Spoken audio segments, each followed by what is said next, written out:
अगं मम्मा, परत श्रीखंड? अगं आमच्यासाठी ठेव की जरा. आहे यात थोडंसं उरलंय, ते खाऊन घे तुम्ही. जाऊ दे, मी ब्लिंकिटच करते. स्मार्ट कर. तुला माहिती आहे का पप्पा तुझ्याबद्दल काय बोलतात? काय बोलतात? की आपण दूध बंद करून श्रीखंडाचा रतीब लावू मम्मासाठी.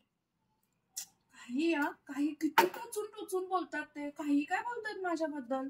आता मी या वर्षाच्या जानेवारी महिन्यामध्ये व्यवस्थित एक डायटेशियनची अपॉइंटमेंट घेतलेली. डाएट चालू होतं, व्यवस्थित माझा फॉलोअप चालू होता. एक्सरसाइजेस, योगा, प्राणायाम सगळं व्यवस्थित चालू होतं. थोडंसं वजनही उतरलं होतं माझं. पण काय झालं, सगळं व्यवस्थित चालू होतं, मग अचानक तो आला. आता कोण तो? अगं आंब्याचा सीझन आला. मग 2-3 महिने काय विचारायची सवय नाही, मग बारगळलं सगळं. मग आंब्याचा सीझन गेला. मग मी व्यवस्थित पुन्हा सिरियसली सगळं रुटीन चालू केलं होतं. आणि मग तुझा बर्थडे झाला.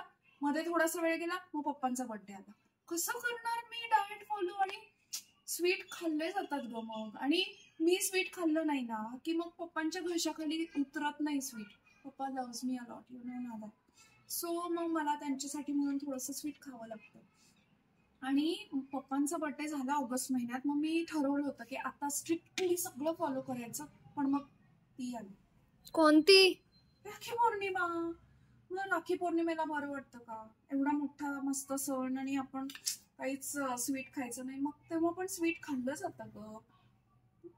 आणि मग मी राखी पौर्णिमेनंतर एकदम व्यवस्थित पुन्हा सगळं रुटीन चालू केलं. वजन उतरलं माझं. तेव्हाही 2 किलो वजन उतरलं होतं. खूप अवघड असतं वजन उतरवणं, तुला माहिती नाही. पण मग ती आली. आता कोणती? दिवाळी. यार दिवाळी आली. आता दिवाळीत बरं वाटतं का? आपल्या आजूबाजू सगळे मस्त स्वीट्स चापतायत आणि आपण नुसते त्यांची तोंड बघत बसायची का? मग तेव्हाही थोडंसं स्वीट खाल्लं जातं मग असं होतं. आणि आता कसं वर्ष संपत आलं, डिसेंबर महिना आला. मग असं वर्षाला असं कोरडं बाय करायचं का? मग थोडंसं गोड खाऊन, थोडंसं स्ट्रॉबेरी मिल्कशेक, स्ट्रॉबेरी आईस्क्रीम असं सगळं खाऊन त्याला गोड बाय करायचं. म्हणून मग खाते थोडंसं स्वीट. पण 2025 मध्ये बघ तू, मी इतकं म्हणजे सगळं माझं ठरलंय आता. इतकं माझं टार्गेट आहे ना की 5 किलो वजन कमी करायचंय. आणि slim and trim mama, you just wait and watch. बर ऐक ना, 5:30 वाजलेत. ऐक ना, श्रीखंड तर जा ना. ती आत एक किटकॅट ठेवली आहे. रिहान बाहेरून घरी यायच्या पटकन ती किटकॅट घेऊन ये.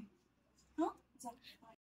2025 आणि डाएट अवघड दिसतंय मम्मा. चल बाय. तुला जेवढं सांगितलंय ना तेवढं कर. तुला सांगितलं ना किटकॅट घेऊन ये. जा लवकर जा. अगं जा ना.